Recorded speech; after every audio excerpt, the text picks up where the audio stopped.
ഇനി അടുത്തതായിട്ട് ഈ ഒരു ചാപ്റ്ററിൽ നിന്നും പഠിക്കേണ്ടതാണ് ആൻറ്റി റിട്രോവൈറൽ ഡ്രഗ്സ്. ഇത് കോമൺലി ഷോർട്ട് നോട്ടായിട്ട് ചോദിക്കാറുണ്ട്. സോ ആൻറ്റി റിട്രോവൈറൽസ് ചോദിക്കുകയാണെങ്കിൽ ആദ്യമേ നമ്മൾ പഠിച്ച ക്ലാസിഫിക്കേഷൻ എഴുതുക. അതായത് NRTI, NNRTI and protease inhibitors. ഓരോന്നിൻ്റെയും ഈ 2 എക്സാമ്പിൾ വെച്ച് എഴുതുക. സോ ബാക്കിയുള്ളത് anti retroviral drugs. They are the drugs which are used against HIV viral infections. Usually we use a combination of drugs. ഓരോ ഡ്രഗ് ഒറ്റയ്ക്കല്ല കൊടുക്കുക, ഒരു കോമ്പിനേഷൻ തെറാപ്പി ആയിട്ടാണ് കൊടുക്കുക. And it is known as HAART, which is highly active antiretroviral therapy. This particular regimen is given in order to prolong and improve the quality of life of the patients. However, it does not cure AIDS. So എയ്ഡ്സിൻ്റെ എയ്ഡ്സ് ഉള്ള ആൾക്കാരുടെ quality of life ഒന്ന് improve ചെയ്യാനായിട്ടും അവരുടെ life span ഒന്ന് prolong ചെയ്യാനായിട്ടും മാത്രമാണ് ഈ ഡ്രഗ്സ് പ്രവർത്തിക്കുന്നത്. The clinical efficiency of the drugs, it is monitored by plasma HIV RNA assay and CD4 lymphocyte count. CD4 കൗണ്ടും അതുപോലെ തന്നെ നമ്മളുടെ വൈറൽ ലോഡും, ഈ 2 കാര്യങ്ങൾ നോക്കിയിട്ടായിരിക്കും എത്രമാത്രം എഫക്റ്റീവ് ആണ് ഡ്രഗ് എന്ന് നോക്കാനായിട്ട്. So coming to the individual drugs, first about the first category of drug, which is NRTI. NRTIയിൽ നമ്മൾ പറഞ്ഞ എക്സാമ്പിൾസ് ആയിരുന്നു zidovudine, stavudine. Okay, so first let's see about zidovudine. Sidovudine was the first discovered ART drug. It is a thymidine analog. ഇതിൻ്റെ mechanism of action ഇതാണ്. It undergoes phosphorylation in the host cells. It inhibits the enzyme viral reverse transcriptase and prevent DNA chain elongation. എന്താ ചെയ്യുക? ഇത് നമ്മളുടെ host സെല്ലിൻ്റെ ഉള്ളിൽ വെച്ച് ഈ ഒരു ഡ്രഗ് മെറ്റബോളൈസേഷൻ്റെ ഭാഗമായിട്ട് ഫോസ്ഫോറിലേഷൻ നടക്കും.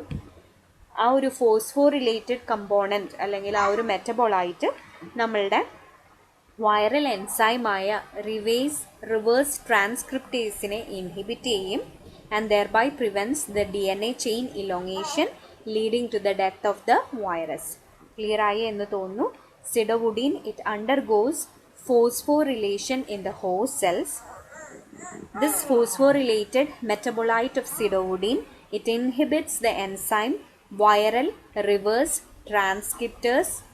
Thereby it prevents the DNA chain elongation.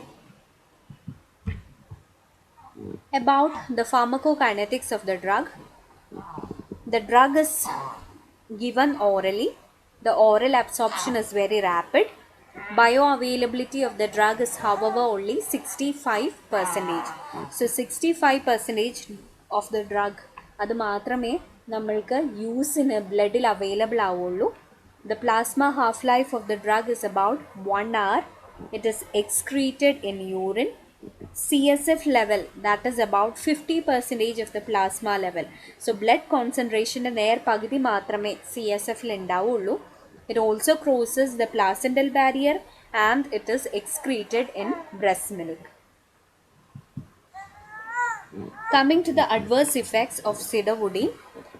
The major adverse effects are it causes bone marrow suppression, thereby it leads to anemia and neutropenia.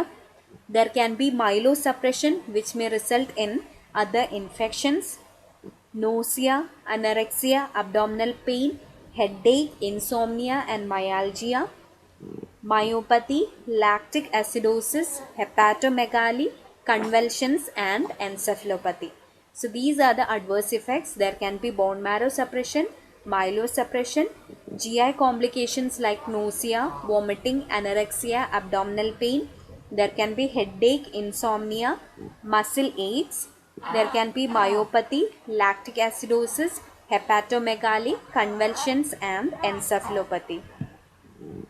About the uses of the drug. It is the drug of choice in AIDS. It decreases the rate of mother to child transmission and hence it is given for a HIV positive pregnant woman in order to avoid the child from being infected. The other drugs in this category were didanosine, stauvidine, lamivudine, and abacavir. So all these drugs are effective against zidovudine resistant HIV. Zidovudine കൊടുക്കാൻ പറ്റാത്ത കേസുകളിലാണ് ഈ drugs ഒക്കെ നമ്മൾ കൊടുക്കുക. It can be also used as an alternative to zidovudine or with sidovudine in advanced HIV who are intolerant to sidovudine or not responding to the drug. ചിലപ്പോൾ സിഡോവുഡീന് പകരമോ അല്ലെങ്കിൽ സിഡോവുഡീൻ്റെ ഒപ്പമോ combination therapy ആയിട്ട് കൊടുക്കാം. സിഡോവുഡീനോട് റെസ്പോണ്ട് ചെയ്യാത്ത ആൾക്കാരോ അല്ലെങ്കിൽ അതിനോട് റെസിസ്റ്റൻ്റ് ആയിട്ടുള്ള ആൾക്കാർക്കോ ഈ drugs ഒക്കെ കൊടുക്കാം. Coming to the next class of antiretroviral agents, which is NNRTI. Examples of this category were nevirapine, efavirenz and delavirdine. ഇതിൻ്റെ mechanism of action ഇതാണ്. These drugs binds to the enzyme revase transcriptase and inactivate it, thereby it prevents the DNA chain elongation. ഒന്നുകൂടെ പറയാം, ഇവരെന്താ ചെയ്യുക, ഈ എല്ലാ ഡ്രഗ്സും viral എൻസൈമായ റിവേസ് ട്രാൻസ്ക്രിപ്റ്റേസുമായിട്ട് attach ചെയ്യും, അങ്ങനെ അതിനെ ഇൻഹിബിറ്റ് ചെയ്യും. So it prevents the DNA chain elongation. It is a more potent drug than sidovudine on HIV-1 but not on HIV type 2. They are well absorbed orally. It binds to plasma proteins and hence it is long acting. ഇതൊരു microsomal enzyme inducer ആണ്. അതുകൊണ്ട് തന്നെ ഈ drugs കൊടുക്കുമ്പോൾ there can B high amount of drug interactions. വേറെ ഡ്രഗ്സിന് metabolise ചെയ്യുന്നതിലൊക്കെ പ്രശ്നങ്ങൾ ഉണ്ടാവാം. There can B drug interactions. The complications are there can B headache, nausea, vomiting and allergic reaction. ഇതിൽ nevirapine, it is commonly used in pregnancy and also to treat newborns to a HIV positive woman. The next class, the last class was protease inhibitors. ഇവരുടെ mechanism of action ഇതാണ്. It binds to the HIV protease and prevents viral maturation. So ഈ drugs എന്താ ചെയ്യുക, viral എൻസൈമായ HIV പ്രോട്ടിയേസുമായിട്ട് bind ചെയ്ത് viral മാച്ചുറേഷനെ prevent ചെയ്യുകയാണ് പ്രോട്ടിയേസ് ഇൻഹിബിറ്റേഴ്സ് ചെയ്യുന്നത്. They are well absorbed orally. This drugs are also microsomal enzyme inducers like NNRTI. അത് കാരണം drug interactions are high. There can be GI disturbances and this drugs are also used in combination with other ART drugs.